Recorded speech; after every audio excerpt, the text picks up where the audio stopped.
Isabella Ruiz stepped lightly through the hallway of the luxurious hotel, her worn uniform a stark contrast to the opulence surrounding her. The marble floors gleamed under the soft, ambient lighting, and the walls were adorned with intricate paintings that looked more like art gallery pieces than mere decorations.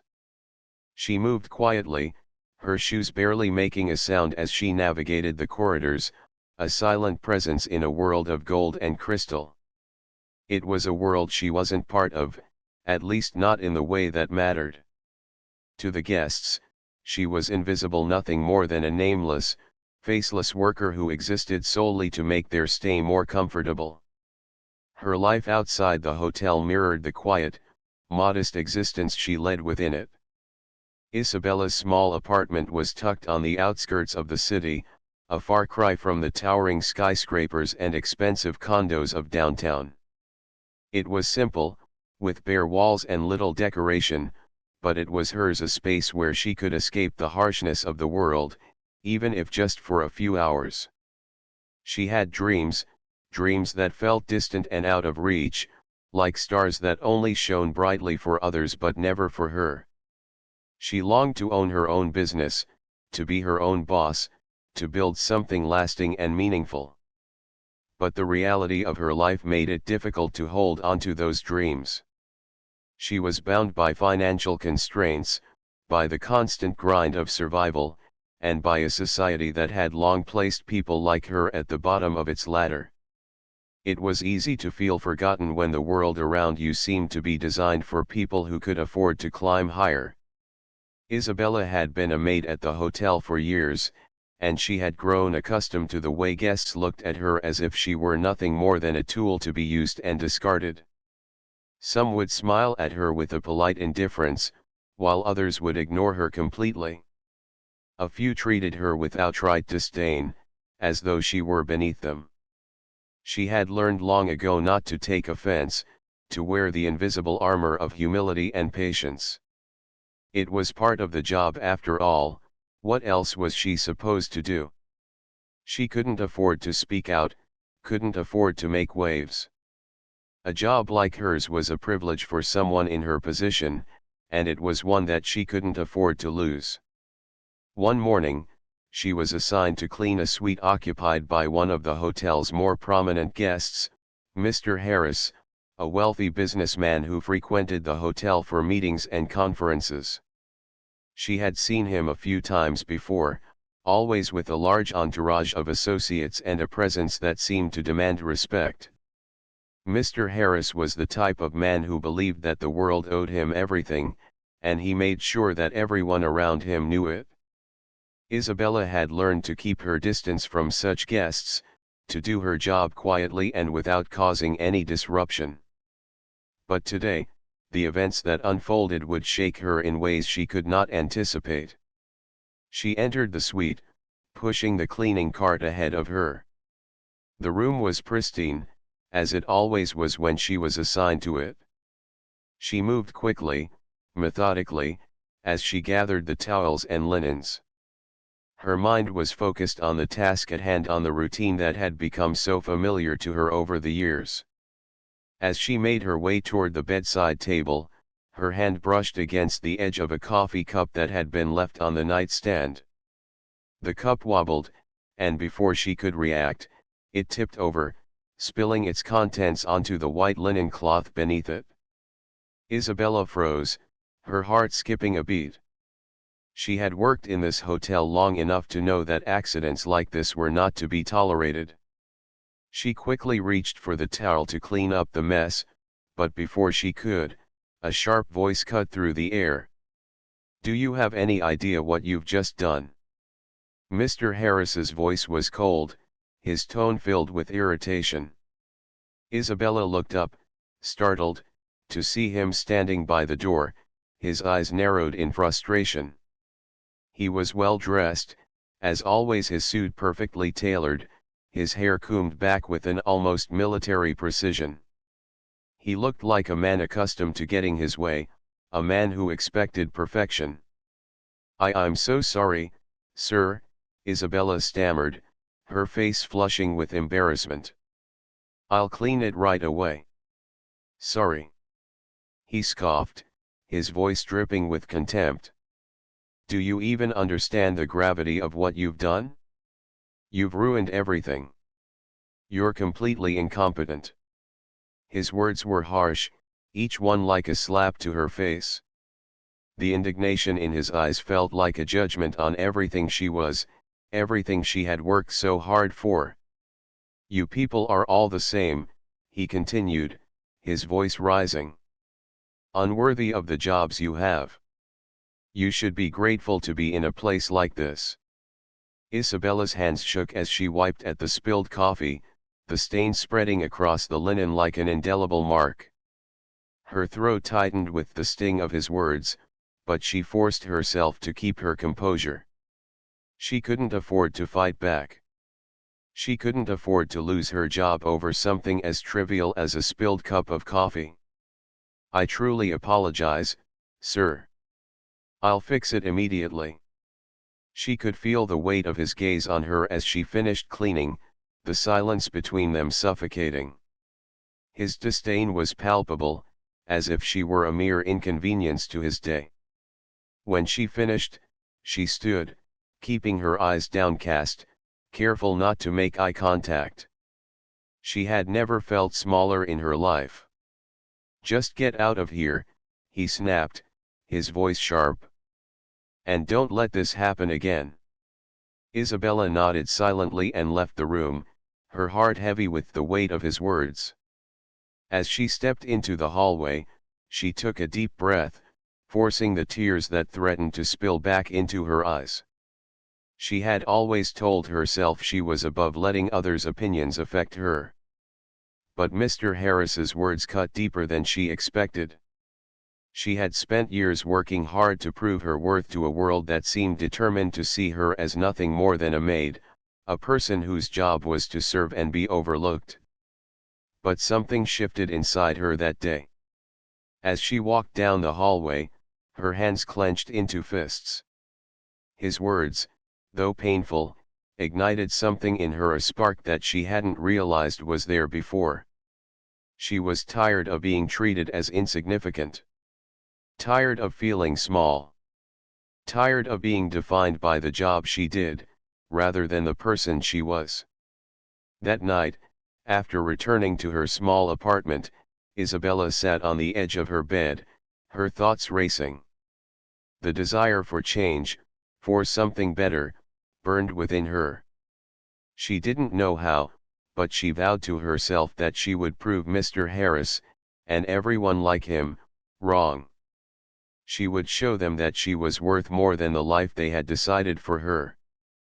As she sat there, lost in her thoughts, the sound of the doorbell echoed through her small apartment. She opened the door to find an envelope with an unfamiliar return address. Inside, she found a letter from a lawyer. Her eyes scanned the contents, and her heart skipped a beat.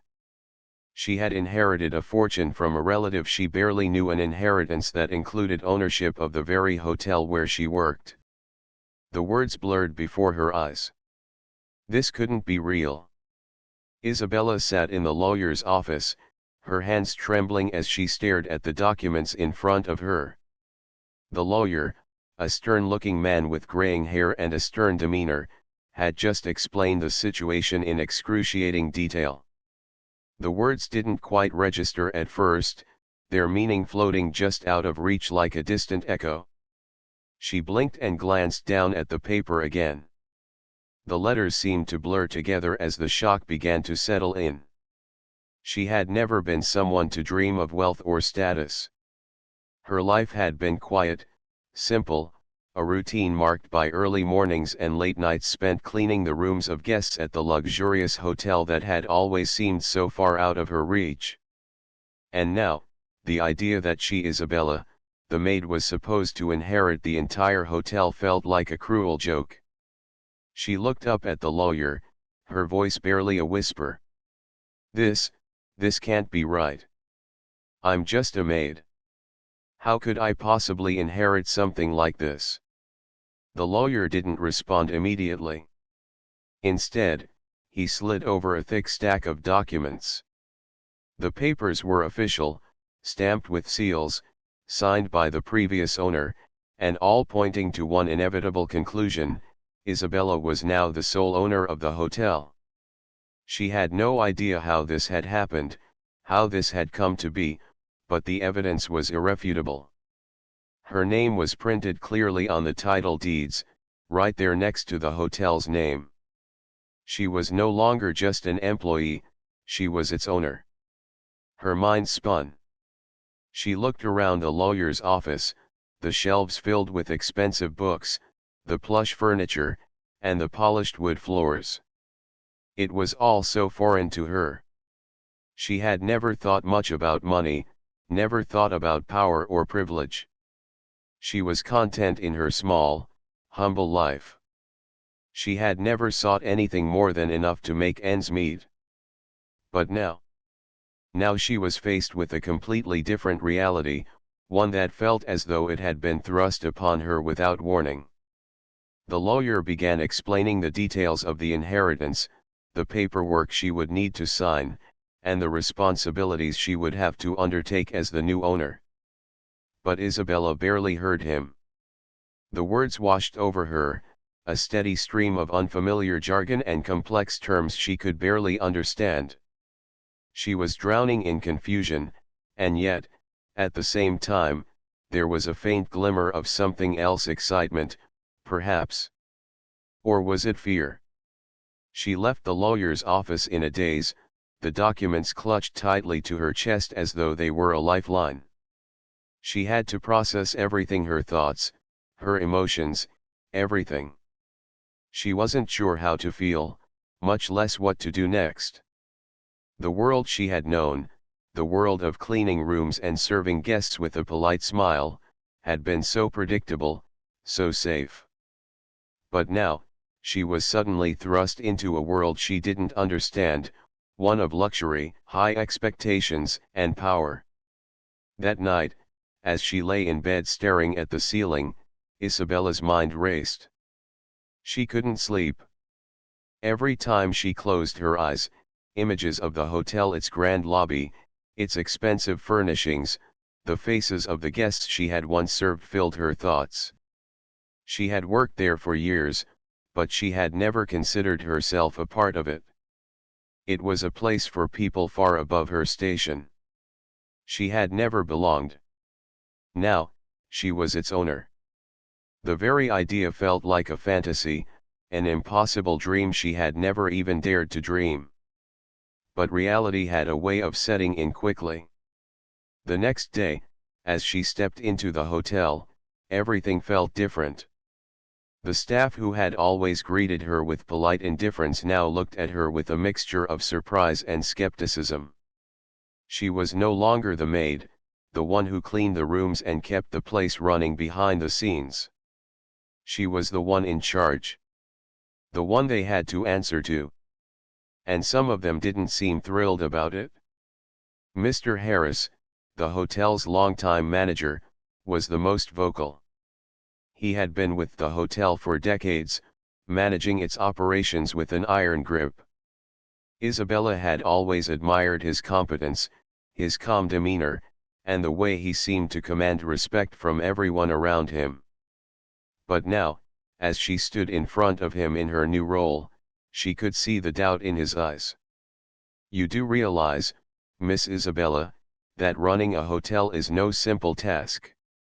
It requires a certain level of expertise, experience. You don't just walk into this job," he said, his tone more patronizing than he probably intended. "I'm sure you understand that." Isabella felt a pang of frustration. Mr. Harris had always been polite to her, but now, there was an undercurrent of something else. He wasn't used to taking orders from someone like her, someone who had spent years cleaning the very rooms he managed. She didn't know the ins and outs of the business, certainly not to the level he did. She had no formal education in hotel management or business. She was simply a maid, a woman who had worked her way through the ranks and had been thrust into a position she never could have imagined.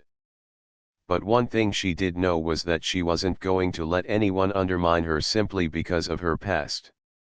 "I understand," Isabella said, her voice steady despite the unease gnawing at her stomach. "And I also understand that the hotel's success has been built on the hard work of everyone here. But I'm the one in charge now. And I'm going to do whatever it takes to make sure it continues to run well. You're free to offer your advice, but I'll be making the final decisions." The words were out before she could stop them. They sounded bold, maybe even defiant, but there was no turning back now. She had to step up. She had to prove that she could handle this, that she could thrive in this new world, even if it terrified her. Even if she didn't feel like she belonged. The next few days were a blur of meetings, decisions, and uncomfortable encounters with the staff. Some were respectful, others outright resistant.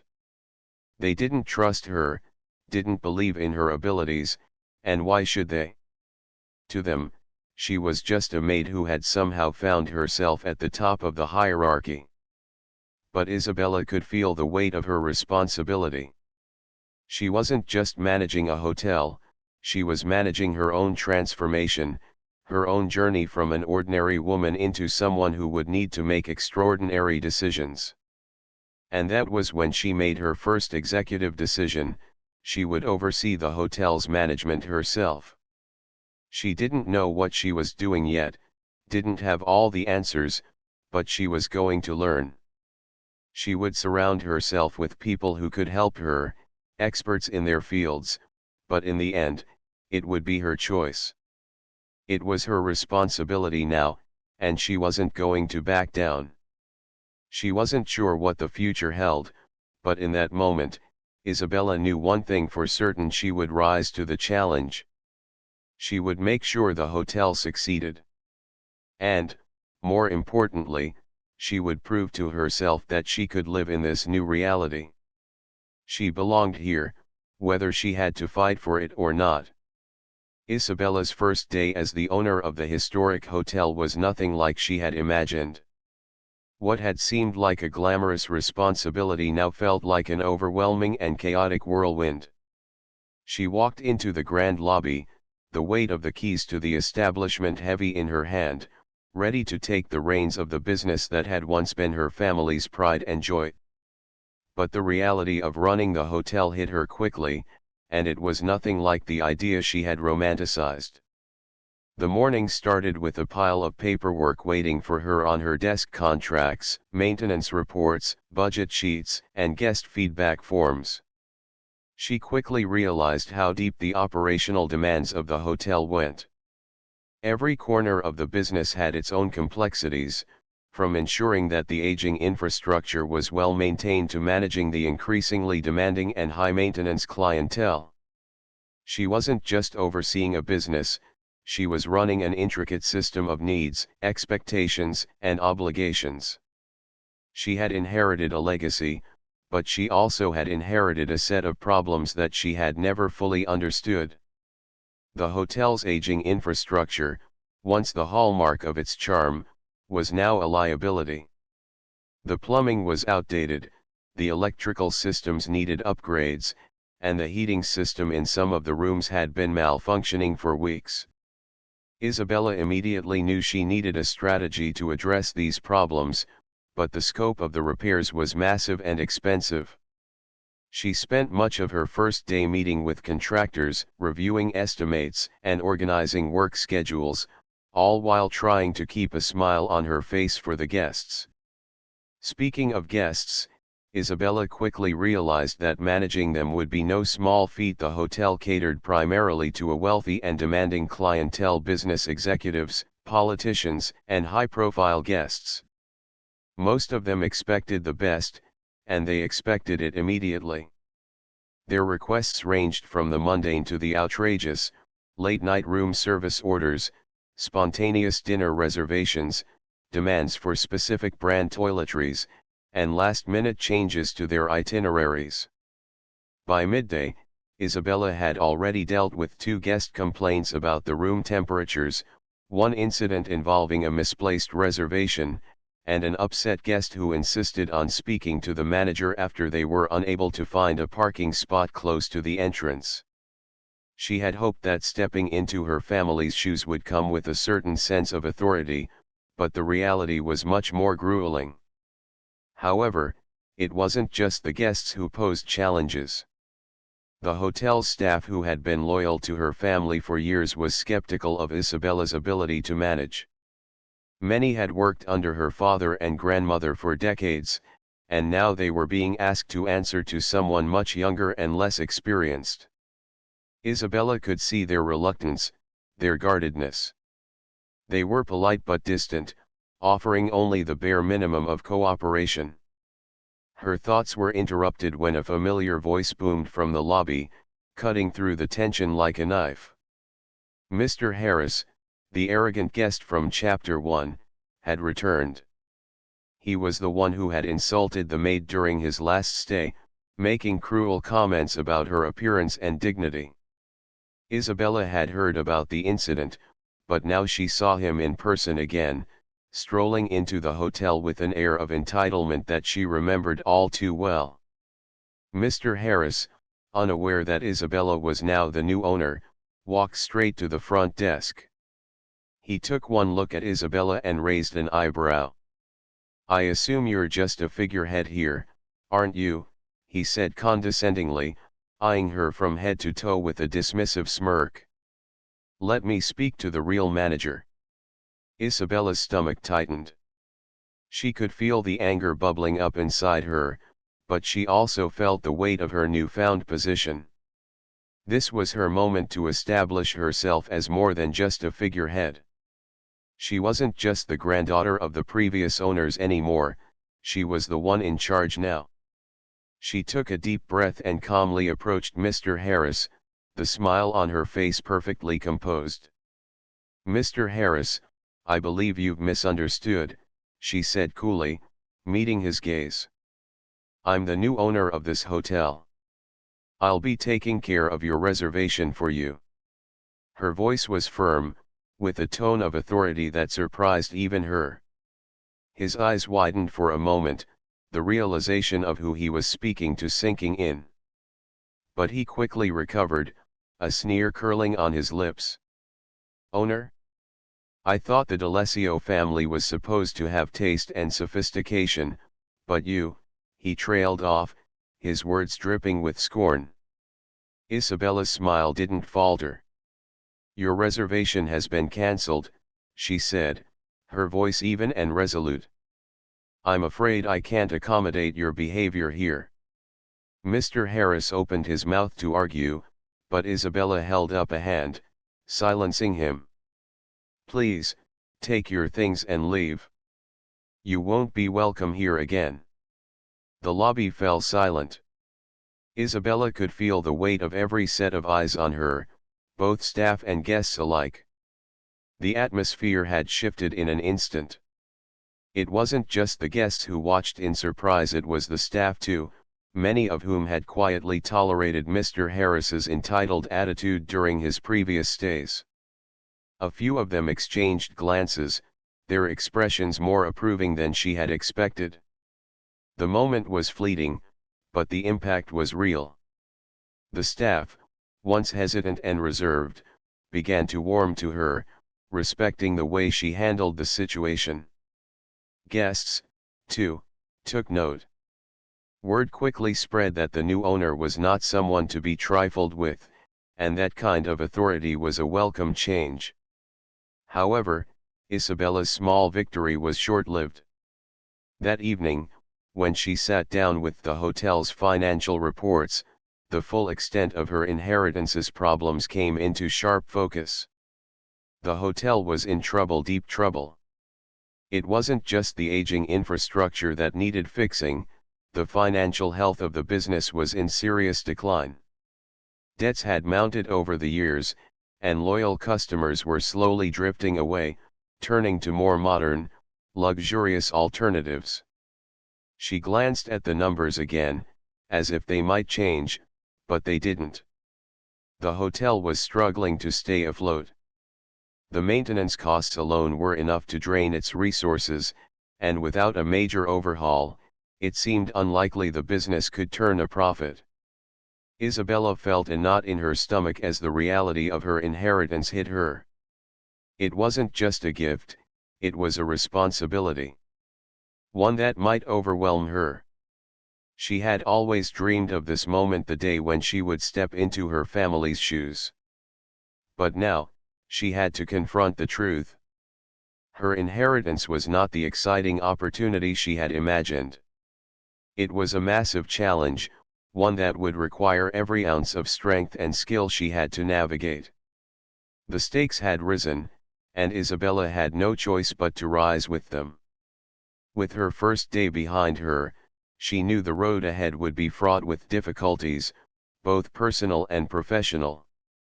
She had already made enemies, but now, she had to decide if she was capable of keeping her family's legacy intact or if the weight of her new responsibilities would crush her. Isabella's hands trembled as she held the letter from the bank, its contents clear and devastating.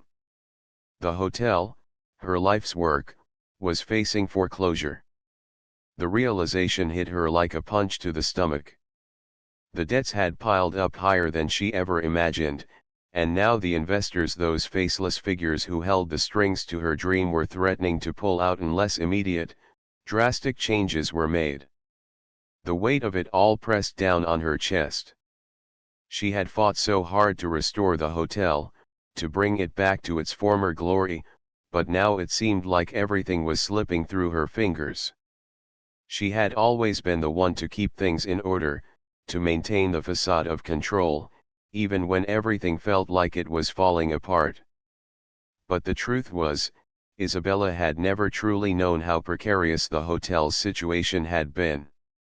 She had focused so much on the day-to-day operations, the staff, the guests, the upkeep, that she had missed the bigger picture. The finances, the balance sheets, the investors, these were all things she had left to others, trusting that they would manage it. But now, that trust was being shattered, and she was left standing at the edge of a precipice, unsure of how to climb back. As she sat at her desk, staring at the letter, her thoughts began to swirl. How had it come to this? She had poured everything she had into the hotel, sacrificed so much to get to this point, and yet, it felt as though all of it was about to come crashing down. The hotel wasn't just a business to her, it was a symbol of everything she had worked for, everything she had built from the ground up. Losing it would mean losing everything, including the reputation she had fought so hard to establish. It was in this moment of reflection that Isabella's mind turned to Mr. Harris, the man who had insulted her so ruthlessly at the charity gala. She had never forgotten the harshness of his words, how he had belittled her and made her feel small in front of so many influential people. He had made her doubt herself, her place in the world, and the worth of everything she had worked for. But now, as the weight of the hotel's financial troubles pressed upon her, she learned something that turned her world upside down once again. Mr. Harris wasn't just a guest at the hotel. He was one of the major investors. The realization struck her like a thunderclap. The man who had humiliated her, who had made her feel like an imposter, was one of the people who held the future of her hotel in his hands. He wasn't just a critic, he was a key player in the game she was desperately trying to win. He had the power to decide whether she succeeded or failed. And in that moment, Isabella knew something had to change. She could no longer afford to let him or anyone else dictate her future. She had to take control, not just of the hotel, but of her own destiny. As the pressure mounted, Isabella retreated to her office for some quiet moments of reflection. She knew that saving the hotel would require more than just fixing the physical space. The hotel needed to be reinvented, reimagined in a way that would make it stand out from the crowded world of luxury establishments. It couldn't just be another high-end hotel with expensive decor and lavish amenities. It needed something more, something that would capture the attention of both the media and the guests. It had to be unique, memorable, and undeniably special. But this would require bold moves. Risky decisions that could make or break her. Isabella knew that she couldn't afford to play it safe anymore. She had to push the boundaries of what the hotel could be, and in doing so, she had to step outside of her comfort zone and trust in her vision. The world of high-end hospitality was cutthroat, and she couldn't afford to be timid anymore. If she wanted to save the hotel, she would have to be daring, take chances that others might consider reckless. Her first major decision was to begin a massive renovation project. The hotel's decor, once a symbol of old-world charm, had started to feel outdated and stale. It no longer reflected the type of experience that today's luxury guests sought. Isabella hired a top-tier design consultant, someone known for transforming spaces into works of art. Together, they developed a bold new vision for the hotel, a contemporary yet elegant design that blended modern luxury with the timeless charm of the hotel's history. Every room, every hallway, every lobby would be reimagined to evoke a sense of wonder and excitement. The renovation would be expensive, time-consuming, and disruptive, but Isabella knew it was necessary. The hotel needed to breathe new life. At the same time, Isabella revamped the hotel's marketing strategy. She knew that simply renovating the physical space wouldn't be enough. She needed to change how the world saw her hotel. A fresh, innovative marketing campaign was launched, targeting affluent, discerning guests who valued more than just luxury. They valued experience, exclusivity, and personal service. Isabella worked with her marketing team to create unique packages, collaborations with local artists and chefs, and personalized experiences that would set the hotel apart from its competitors. She wanted her guests to feel as though they were part of something special, something exclusive. As she moved forward with these radical changes, Isabella knew that she had to make difficult decisions regarding her staff.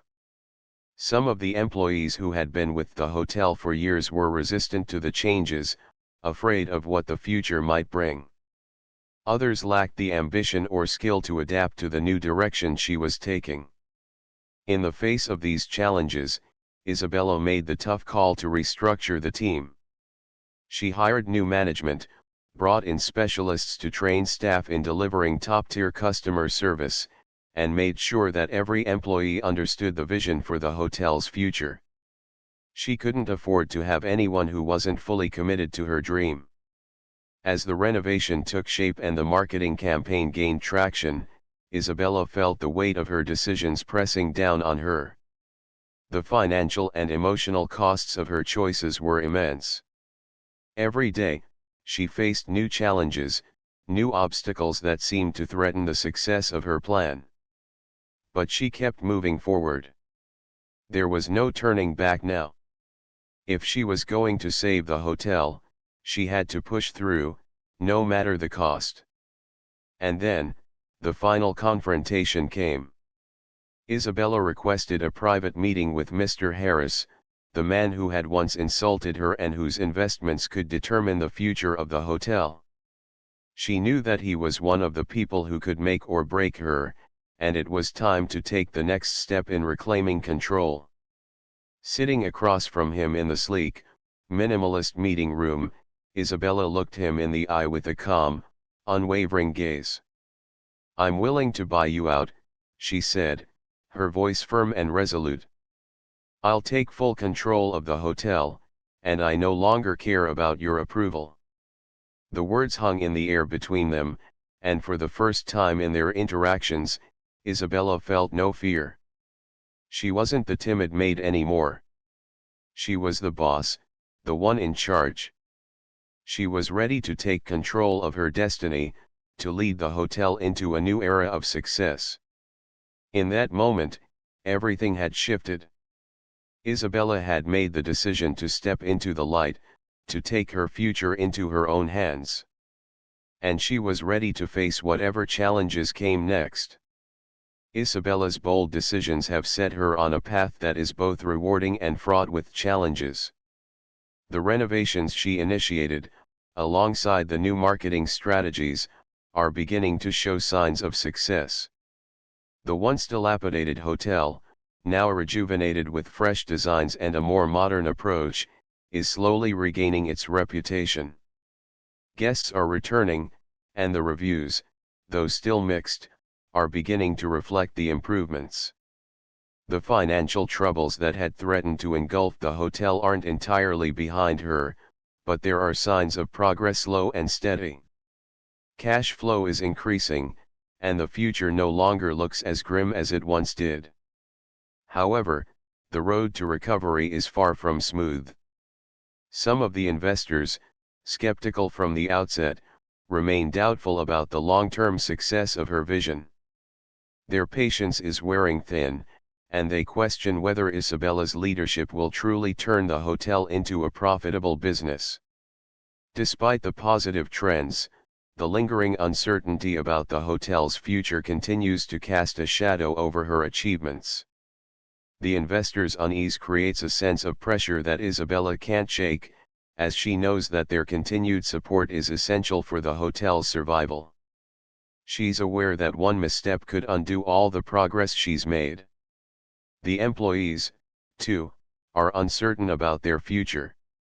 There is a lingering anxiety in the air, a fear that they might be next if the hotel's financial situation worsens again.